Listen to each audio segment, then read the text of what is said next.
दो पर आएगा अर्ज। यात्रीगण कृपया ध्यान दें, गाड़ी number 0559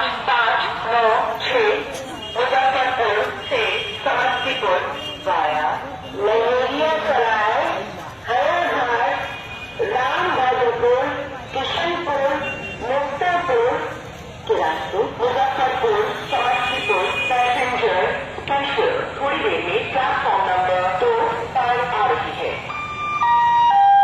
596 from Muzaffarpur to Samastipur via Lahoriya Sarai, Harirghat, Rambagapur, Kishanpur, Muktapur, Muzaffarpur, Samastipur passenger special will arrive on platform number 2.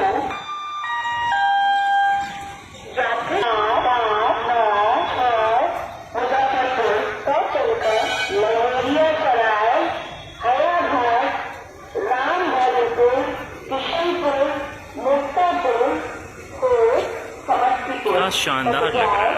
Muzaffarpur Samastipur passenger special platform संख्या